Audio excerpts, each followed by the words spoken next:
This week on Africa Journal. One issue that I am most concerned about is the poaching of elephants and rhinos, now lions, pangolins and other species. We get information behind a wildlife warrior. Her priority were going to the shamba, cooking, and that's all. Who's beating the drum for girl child education? The reception has been excellent. I think many African women have been waiting for a product that they can use, especially makeup that is their shade. We find the ideal colors to channel our inner beauty outside.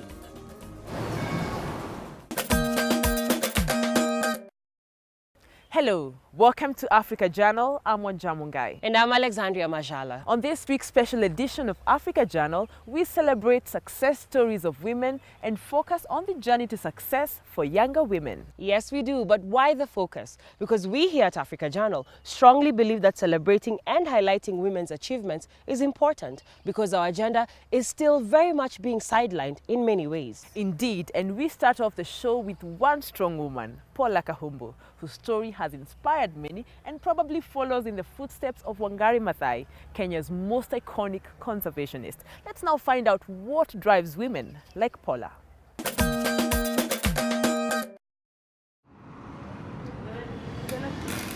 One might say African women still have a long way to go to break through the glass ceiling in the largely male-dominated worlds of business and politics. But in the field of conservation, they have been leading the way for decades. Paula Cahawba is the latest leading lady starring the conservation stage. She is the CEO of Wildlife Direct.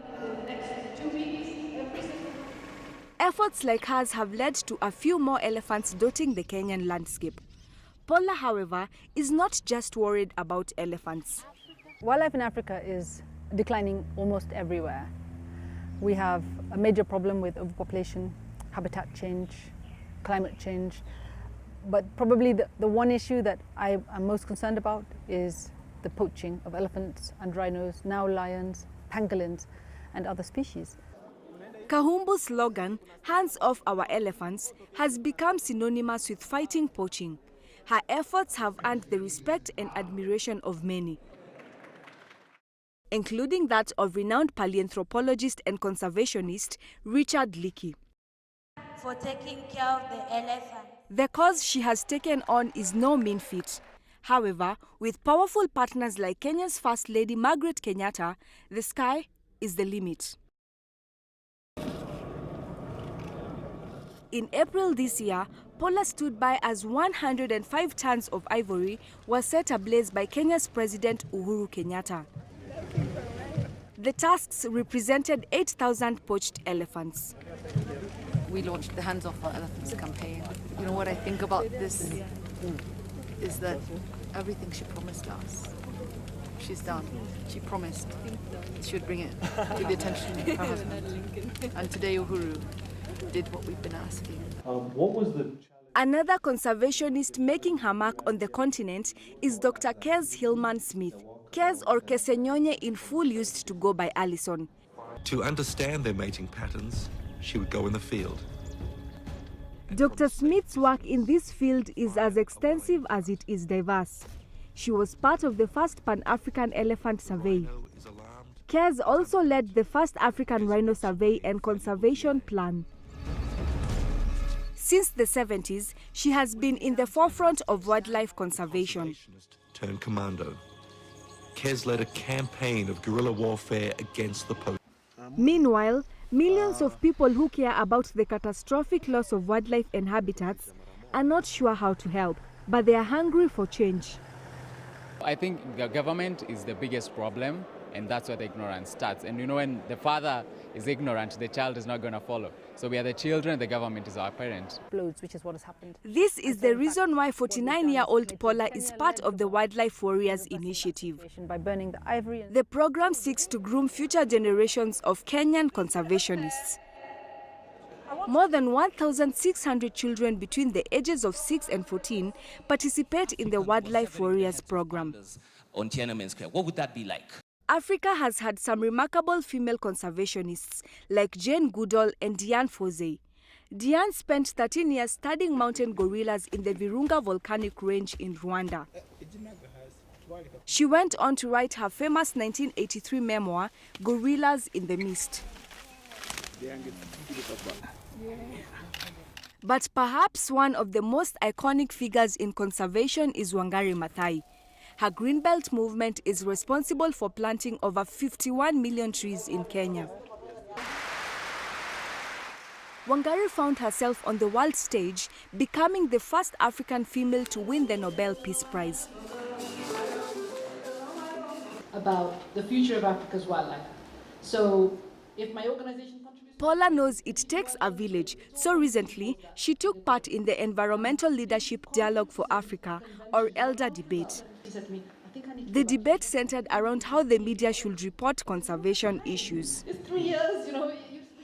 Environment, wildlife, nature, conservation, forests, wetlands, marine are hardly covered adequately in the media. They are usually carried as special features rather than part of mainstream development issues that are of concern in this country.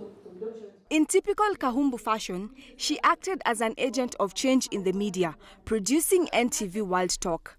On the show, she works hand in hand with Simriti Vidyarthi, a seasoned journalist who recently discovered a passion for environmental issues.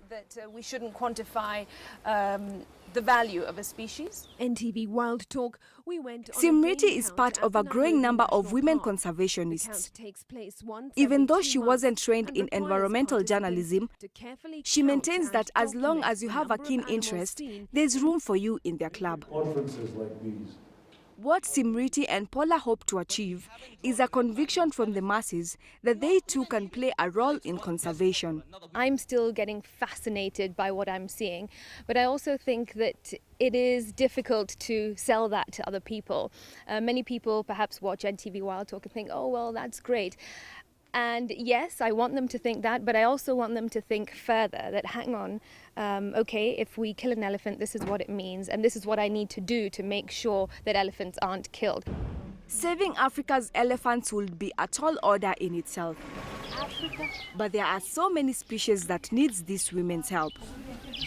Like a mother in the wild trying to protect her young, the current generation of female conservationists will play a ferocious tenacity in fighting to keep Africa's wildlife from disappearing.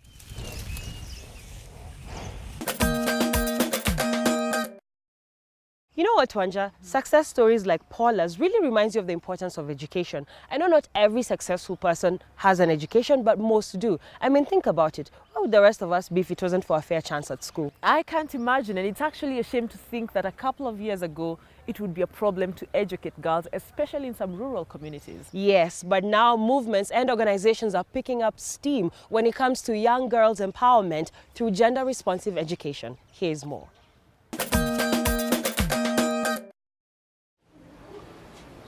At just 24, Jessica Achieng is well past her society's unspoken marriage deadline. Growing up as an orphan, she was nearly married off at 15. Her relatives gave up on educating her 3 years into schooling, partly because of lack of funds. Her mother, who was then a widow, ran away from home, leaving her no choice but to stay with her relatives, who were still stuck in old traditions.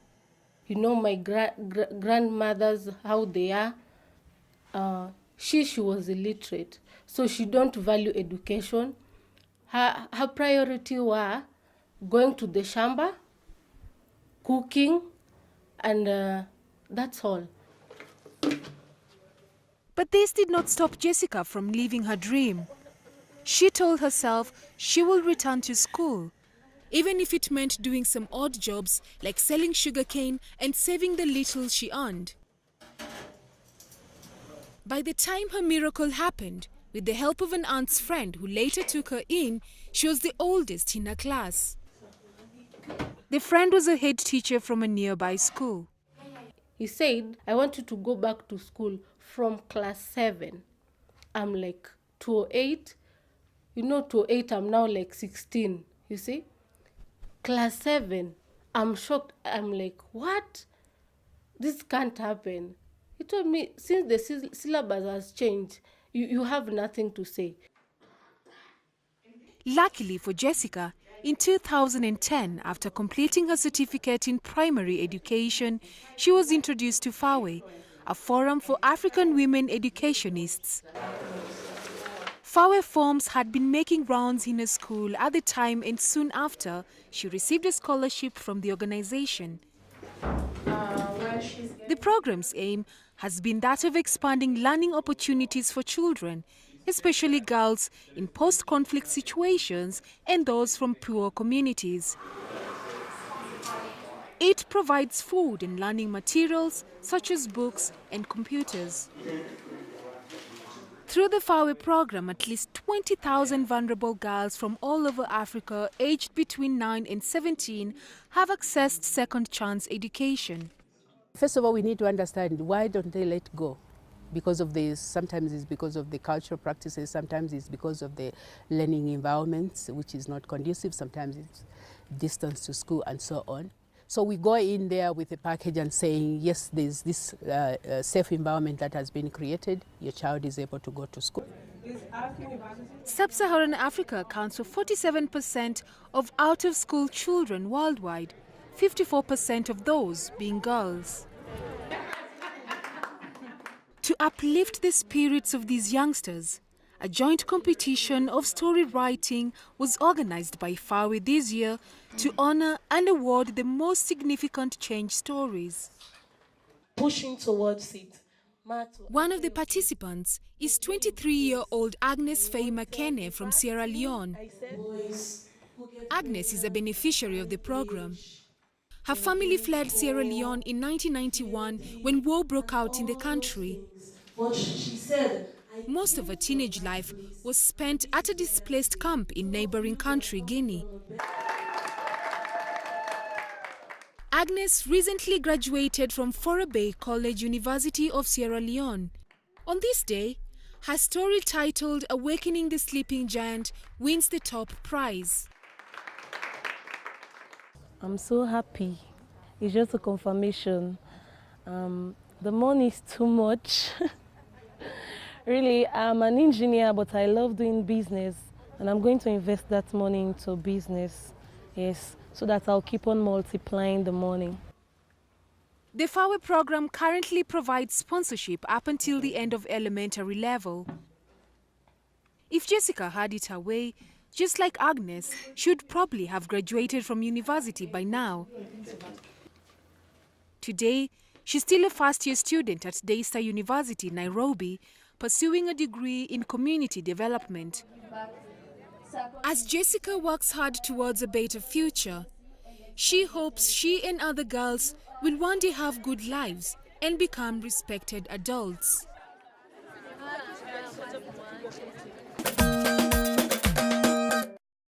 Well, we shall now take a short break, but do stick around because when we come back, we have this and more.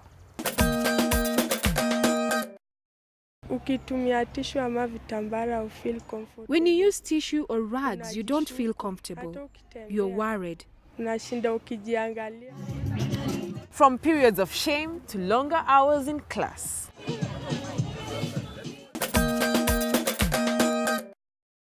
Welcome back to Africa Journal. Glad you're still with us. I'm Alexandria. And I'm Wanja. Now, Wanja, it's quite encouraging to note that upholding the rights of the girl child is seeing increased support from various organizations. Now, this is something I would like to see carry on for centuries to come, without, of course, neglecting the boy child, because in the recent few decades, there's been a lot of attention on the girl and the spotlight has completely shifted from the boy child. But that's a story for another day. I agree with you, Alex, but beyond educating girls, I think it's important for us to address the issues they face and also advocate for affordable solutions for each and every one of them to stay in school. Yes, now let's take a look at some of the challenges they might have to face.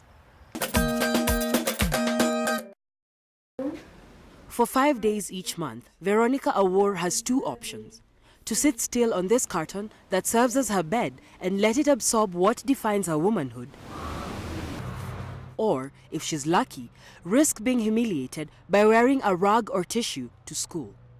All this to conceal a monthly natural phenomena she has no control over.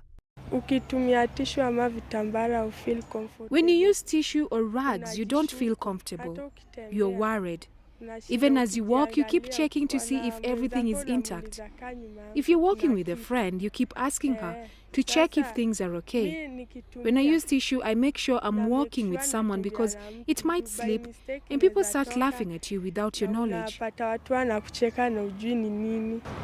15-year-old shares this tiny room with 3 of her elder brothers who currently take care of her. This family struggles to survive. They live in Makongeni, a small township in Nairobi. Their parents live up country.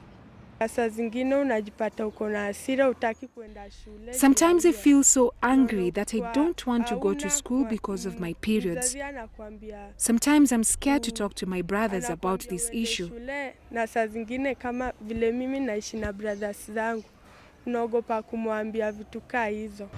Veronica attends Jogoo Road Primary School, located in the capital, Nairobi.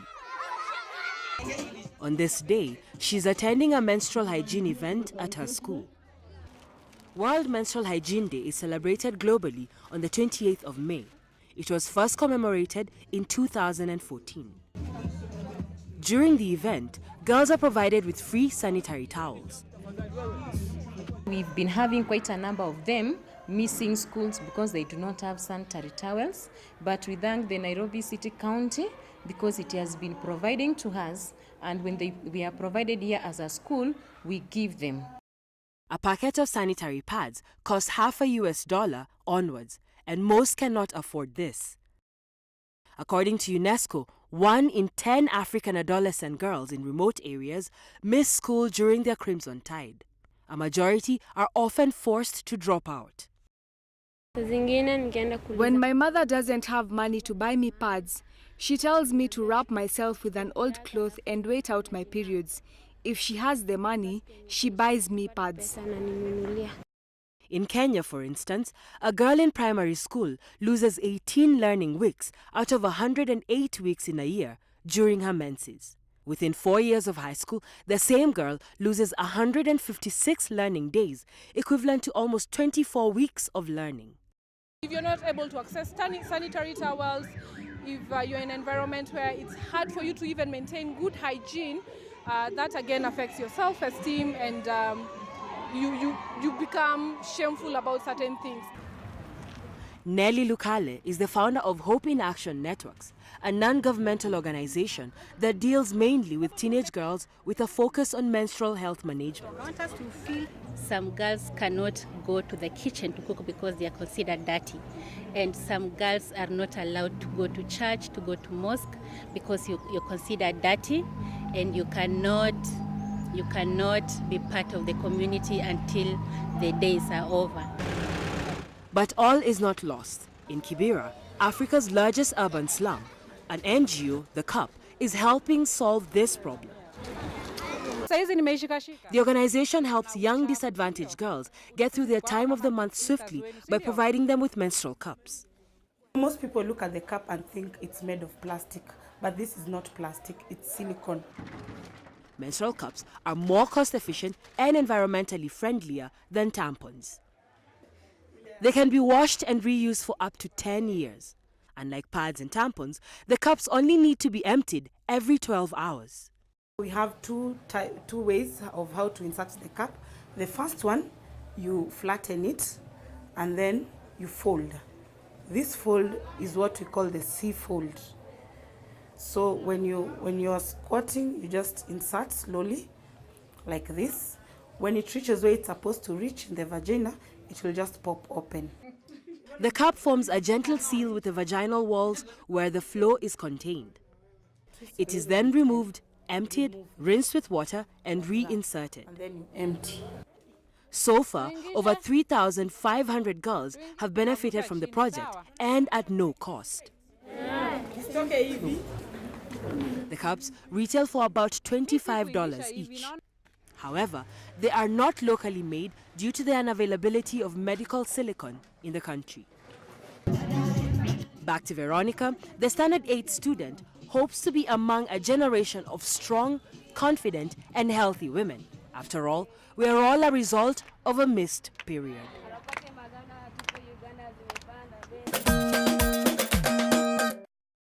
Alex, I know it goes without saying that I love makeup. I mean, it's something I do every single day, a daily accessory for me, even when I'm not going on camera. But at the same time, I don't think that makeup should make you look like a completely different person. I mean, we should be able to recognize you. Well, yes, I personally prefer to have my makeup on some days so my skin can breathe. But I believe that someone's true beauty is their inner beauty, because physical attributes don't last forever.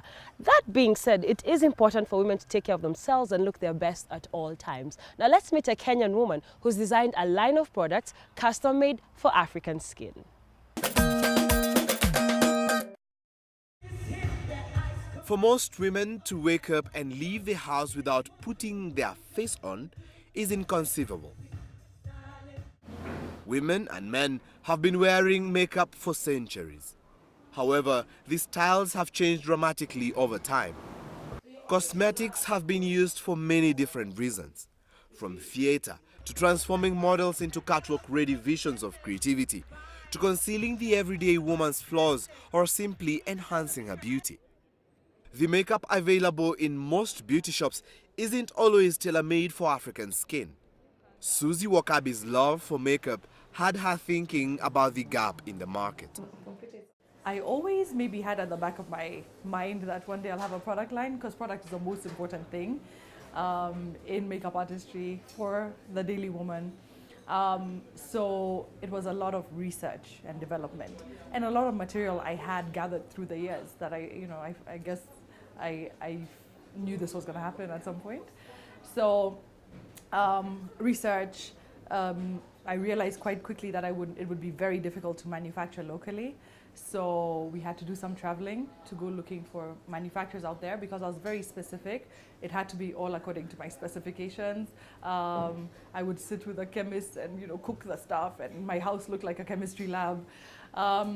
So finding the correct manufacturers who would understand that they're not just going to stamp my logo on any product. The 38-year-old built the foundation of our business 6 years ago. Susie started with research, product development and fundraising, and then 3 years ago officially launched her makeup line. Everything. So advice I have for young women, budding entrepreneurs, all that, is the first thing I always say is, please, whatever you decide to do in life, whether you're being employed or whether you're venturing out on your own, please make sure you love it. According to the Euromonitor International, the Kenyan color cosmetic market is worth $59.8 million and is projected to grow to $73.7 million by 2018. In the combined 3 East African countries of Kenya, Tanzania and Uganda, it is worth $152 million and it is projected to grow to $231 million by 2018. Susie Beauty's general manager is optimistic about the future. The reception has been excellent. I think many African women have been waiting for a product that they can use, especially makeup that is their shade, and also consider their undertones. I've been using it for 1 year now, and I'm not planning to change. And their powders and their foundation is absolutely nice with my natural skin. So I like it. I feel nice every morning when I'm going to work. Susie Beauty's products range from foundation, powder, concealer, blush tone eyeshadow, eye kohl, mascara, lipstick, lip gloss and even makeup brushes. The product price range from $8 to $16 US. This mother of two is not the only one eyeing the industry. Nigerian entrepreneur Tara Fela Durotoi, who was named among Forbes magazine's 20 Young Power African Women for 2013, entered Kenya's beauty industry last year through her cosmetic line, House of Tara International. But not everyone is excited about makeup. I would prefer if the ladies, they maintain their natural beauty. Particularly, Africans with their black color pigment are the best in the world. But now, the wallet which has come, they are trying to imitate other countries for makeups, and some are very dangerous to their health. Like of late, I don't know who told them that being so brown is beauty. So they are using some cosmetics which have mercury and skin lightening. After some time, they look chuggy, and you can't love them, and they spoil their natural colors.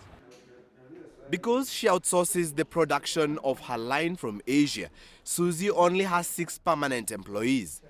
Outlets like supermarkets, beauty salons, and beauty shops stock her product. The award-winning entrepreneur finds the rest of her market on social media platforms.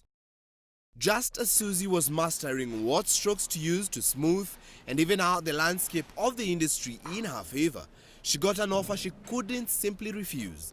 Susie sold her company for a cool $450,000 earlier this year, proving that beauty does indeed pay off. Well, on that beauty tip note, we wrap this week's edition of Africa Journal. If you have any women or girls you'd love featured on Africa Journal, do let us know through Facebook or our Twitter account, or by simply sending us an email to the address on your screen.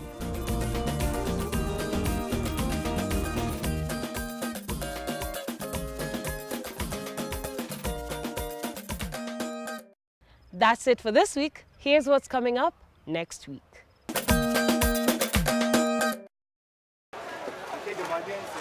We are turning trash into cash in Cameroon.